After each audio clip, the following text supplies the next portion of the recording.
Assalamualaikum students. Hope you are all fine. Here we will discuss second test, chapter number 2. So let's start. Question number 1, MCQ. MCQ की first statement है which is insoluble in water. हमारे पास यहाँ पे group 2 के oxides दिए गए हैं और पूछा गया है कि हमारे पास इनमें से कौन सा इनसोलेबल है, वाटर इनसोलेबल है.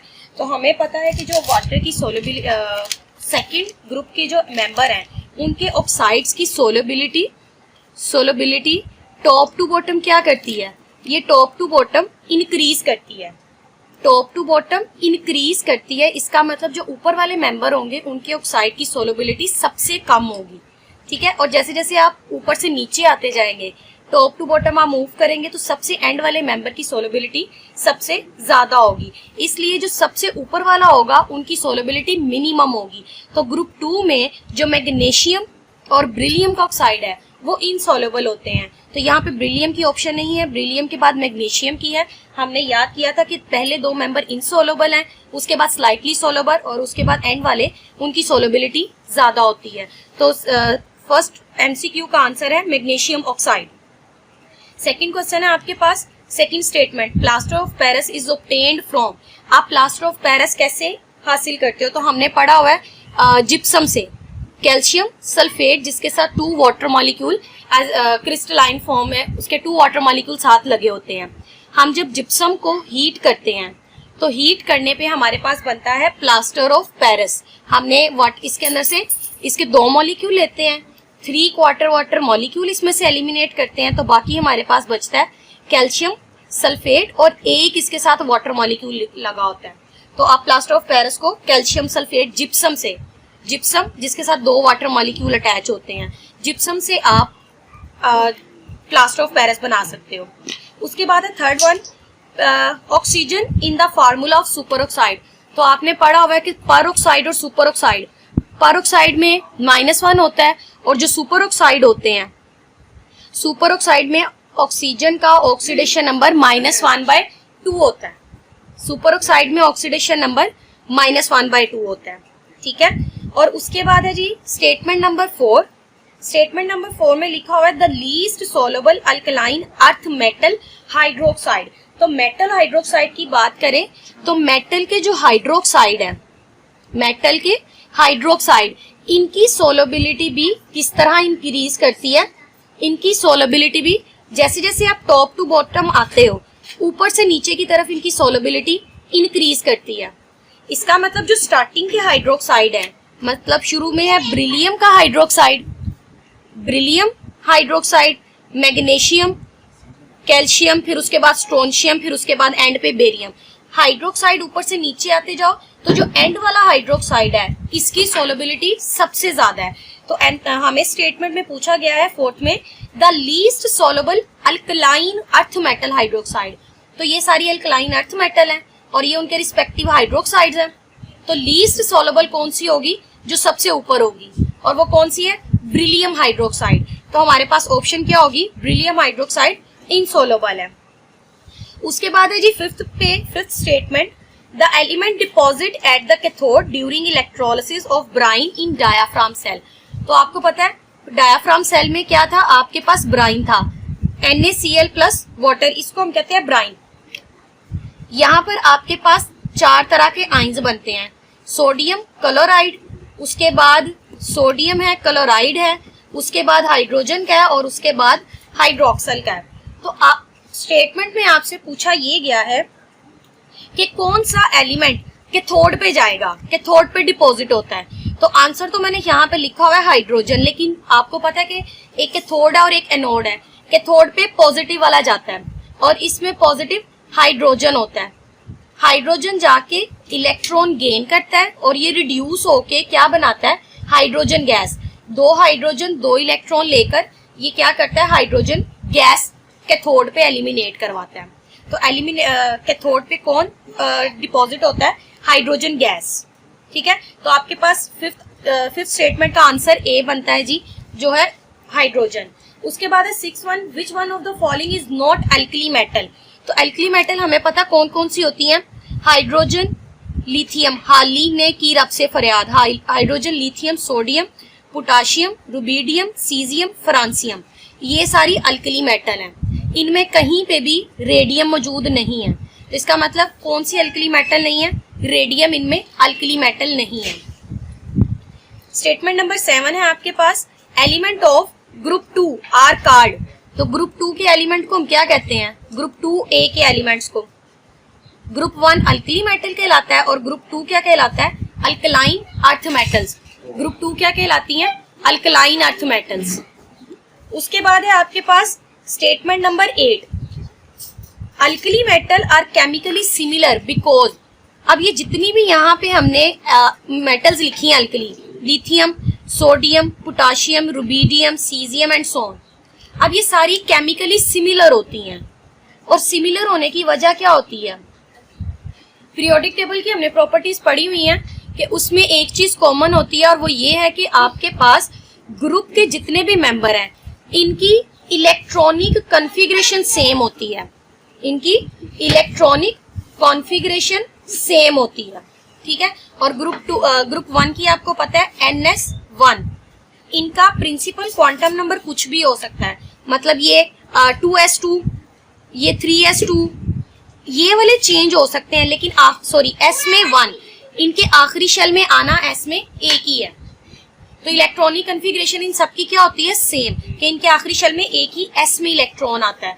तो इलेक्ट्रॉनिक कॉन्फ़िगरेशन सेम होने की वजह से इनकी केमिकल प्रॉपर्टी सेम होती हैं। हमने ये 9th क्लास में भी पढ़ा था, पीरियोडिक टेबल की लॉन्ग फॉर्म पीरियोडिक टेबल जब हमने पढ़ा था। उसके बाद है आपके पास 8 के बाद यहाँ तक हो गया। 9th वाली स्टेटमेंट है आपके पास, statement number 9, point out or of the potassium. तो आपने पढ़ा था, याद की हुई है चैप्टर नंबर 2 में, पोटाशियम की 3 ओर होती हैं। पोटाशियम की 3 ओर हैं और वो कौन कौन सी है? एक है कार्नेलाइट जो यहाँ पे मैंने लिखी है, और इसके अलावा 2 कौन सी होती हैं? सल्फाइड और एलोनाइट। 3 इसकी ओर होती है। एक तो गिवन है कार्नेलाइट, ठीक है, और दूसरी सल्फाइड होती है और तीसरी आपके पास एलोनाइट होती है। तो ये 3 ही इसकी ओर है, तो करेक्ट ऑप्शन है आपके पास कार्नेलाइट। लास्ट स्टेटमेंट है आपके पास, और ये MCQ रिपीट हुआ है कि ऑक्सीजन का सुपर ऑक्साइड में फॉर्मूला क्या होता है। तो सुपर ऑक्साइड में हमने पढ़ लिया, ऑक्सीजन -1/2 होती है। सुपर ऑक्साइड में ऑक्सीजन का ये फॉर्मूला होता है। तो यहाँ तक हमने 10 MCQs डिस्कस कर लिया। बात करते हैं हम शॉर्ट क्वेश्चंस की। तो शॉर्ट क्वेश्चन सबसे पहला हम बात करते हैं। सबसे पहली स्टेटमेंट आपके पास गिवन है। फर्स्ट स्टेटमेंट है आपके पास, justify with equation that beryllium oxide is amphoteric. तो हमने ये याद किया था कि जो ब्रिलियम का ऑक्साइड होता है, ब्रिलियम ऑक्साइड, ये एम्फोटेरिक होता है। एम्फोटेरिक का मतलब क्या होता है? ऐसी स्पीशी जो एसिड से भी रिएक्ट करे, एसिड से, और बेस के साथ भी रिएक्ट करे। तो हम चेक करते हैं कि अगर हम ब्रिलियम के ऑक्साइड को एसिड से रिएक्ट करवाएं, एसिड लाइक H2SO4, और बेस से रिएक्ट करवाएं, बेस हम ले लेते हैं NaOH। तो ब्रिलियम का जो ऑक्साइड है एसिड से रिएक्ट करके ये बनाता है ब्रिलियम का सल्फेट, और यहाँ से सोडियम से रिएक्ट करके ये बना देता है सोडियम का बेरिलेट Na2BeO2। तो ये ऐसी स्पीशी जो हमारे पास एसिड से भी रिएक्ट करे और बेस से भी रिएक्ट करे, उसे हम कहते हैं एम्फोटेरिक, जिसमें दोनों प्रॉपर्टीज होती हैं, एसिड जैसी भी और बेस जैसी भी। तो ब्रिलियम के ऑक्साइड एसिड से भी रिएक्ट करते हैं और बेसिस से भी, इसलिए ये एम्फोटेरिक होता है। और आपने इसे इसी तरह दोनों इक्वेशंस लिख के जस्टिफाई करना है। नेक्स्ट क्वेश्चन है आपके पास नेक्स्ट क्वेश्चन है, how lime mortar is prepared. Lime mortar last topic इस चैप्टर का जो था उसमें हमने पढ़ा था कि किस तरह बनती है लाइम मोर्टार। आप लाइम मोर्टार को कैसे यूज करते हो? आप स्लेक लाइम लेते हो, स्लेक लाइम 1 पोर्शन में, स्लेक लाइम को आप 1 पोर्शन में लेते हो, और जो सैंड है उसको 3 वॉल्यूम में लेते हो, 1:3 में। आप जब इन्हें मिक्स करते हो और साथ में वाटर ऐड करवाते हो, इन तीनों को मिक्स करवा के स्लेक लाइम 1 वॉल्यूम और सैंड 3 वॉल्यूम प्लस वाटर डाल के जब आप एक थिक पेस्ट बनाते हो, तो उस थिक पेस्ट को हम कहते हैं लाइम मोर्टार। और उस लाइम मोर्टार को हम कहाँ पे यूज करते हैं? ब्रिक्स को जोड़ने में या स्टोन्स को जोड़ने में हम यूज करते हैं। उसके बाद नेक्स्ट क्वेश्चन है आपके पास question number 3, what is milk of magnesia? Milk of magnesia क्या होता है और ये किस लिए यूज होता है? तो हमें पता है कि मैग्नीशियम के हाइड्रोक्साइड, इसकी जब हम सस्पेंशन बनाते हैं, suspension of magnesium hydroxide in water, तो उसे हम कहते हैं मिल्क ऑफ मैग्नीशिया। और ये किस लिए यूज होता है? स्टमक की एसिडिटी को रिमूव करवाने के लिए, एसिडिटी ऑफ स्टमक, उसको रिमूव करवाने के लिए हम मिल्क ऑफ मैग्नीशिया को यूज करते हैं। क्वेश्चन नंबर 4 है हमारे पास, why aqueous solution of sodium carbonate is alkaline. पूछा ये गया है कि ये अल्कलाइन क्यों होता है। अल्कलाइन मतलब ये बेसिक क्यों होता है। तो Na2CO3 अल्कलाइन इसलिए होता है, हमने लास्ट वाले चैप्टर में भी ये बात प्रूव की थी कि अगर सोडियम का ऑक्साइड बेसिक क्यों है और फास्फोरस का एसिडिक क्यों है, तो हमने प्रूव किया था उसको वाटर में डिसॉल्व करवा के। तो जब हम सोडियम कार्बोनेट को वाटर में डिसॉल्व करवाते हैं तो हमारे पास एक, यहां से अगर हम आयन एक्सचेंज करवाएं तो ये देखो H2 और CO3 ये बन जाएगा एसिड, कार्बोनिक एसिड कहते हैं। और बाकी आपके पास क्या बचेगा यहाँ से, अगर इसको बैलेंस करें तो हमारे पास एक हाइड्रोक्साइड भी इसके साथ अटैच हो जाएगा और यहाँ पे क्या बनेगा, स्ट्रॉन्ग बेस। एक एसिड बना है जो कि बहुत वीक है और उसके बाद एक एसिड एसिड वीक है और जो बेस बनी है वो बहुत ज्यादा स्ट्रॉन्ग है। इसलिए सोडियम कार्बोनेट का जो सोल्यूशन होता है वो अल्कलाइन होता है, क्योंकि वो वाटर में एक स्ट्रॉन्ग बेस प्रोड्यूस करवाता है। क्लियर यहाँ तक बच्चों? उसके बाद लास्ट क्वेश्चन आपके पास बचता है जी, why potassium super oxide KO2, potassium super oxide is used in breathing equipment. तो आपको पता है हम इसे ब्रीथिंग इक्विपमेंट में क्यों यूज करते हैं, क्योंकि पोटाशियम सुपर ऑक्साइड ये एब्जॉर्ब करता है कार्बन डाइऑक्साइड को, ये कार्बन डाइऑक्साइड को एब्जॉर्ब कर लेता है और ये लिबरेट करता है या फिर उसको ऑक्सीजन को, या तो उसका ऑक्सीजन का लेवल इंक्रीज करवाता है या लिबरेट करवाता है, लेकिन कार्बन डाइऑक्साइड को क्या करता है, एब्जॉर्ब करता है। तो हायर आल्टीट्यूड पे इसको यूज इसलिए किया जाता है पोटाशियम पर ऑक्साइड को, ताकि ये ऑक्सीजन का लेवल इंक्रीज करता जाए और कार्बन डाइऑक्साइड का लेवल रिड्यूस करवाता जाए, इसलिए हम इसे ब्रीथिंग इक्विपमेंट्स में यूज करते हैं। उसके बाद है जी बच्चों आपके पास long question, discuss the peculiar behaviour of lithium. तो पिक्यूलियर बिहेवियर, आपने इसके काफी सारे पॉइंट्स हैं जिनमें से आपने कम से कम 6-7 तो लाजमी लिखने हैं। लिथियम चूंकि अपने ग्रुप का पहला मेंबर है, तो due to small size and high charge density ये पिक्यूलियर बिहेवियर शो करता है। और ये पिक्यूलियर बिहेवियर क्यों शो करता है, इसके जो पॉइंट्स हमने याद किए हुए हैं, मसलन इसके जो लिथियम होता है ये हार्डर होता है, बाकी तमाम अल्कली मेटल्स जो है वो लाइटर होती हैं। ठीक है, इसके कॉम्प्लेक्स के बारे में, इसकी सोलबिलिटीज, इसके ऑक्साइड जो हैं, लिथियम नॉर्मल ऑक्साइड बनाता है जबकि बाकी जो हैं वो हमारे पास पर ऑक्साइड या सुपर ऑक्साइड देते हैं। तो इस तरह आपने तकरीबन 6 से 7 मैक्सिमम पॉइंट्स लिखने हैं और वो एक्सप्लेन करने की आई थिंक मुझे जरूरत नहीं है, आपने वो एज इट इज बुक से याद किया होगा। उसके बाद इसका सेकंड लॉन्ग क्वेश्चन जो है वो है आपके पास, सेकंड लॉन्ग क्वेश्चन की स्टेटमेंट क्या थी, एक सेकंड, स्टेटमेंट में ये लिखा हुआ है कि आपने डाउन सेल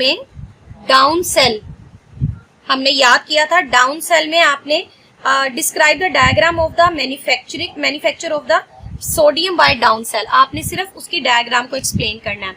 तो वो डायग्राम तो आपको बच्चों अच्छे से याद है कि हमारे पास क्या होता है, हम एक सिलेंड्रिकल या एक कंटेनर हम लेते हैं जिसमें हमने अपना प्रोसेस करवाना है।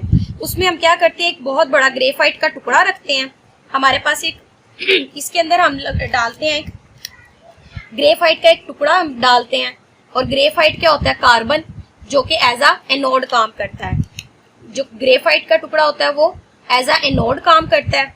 और उसके बाद इसके साइड पे हमने आयरन लगाया होता है, ये इनके साइड्स पे ये कैथोड होता है, आयरन का होता है ये, और ये एज अ कैथोड काम करता है।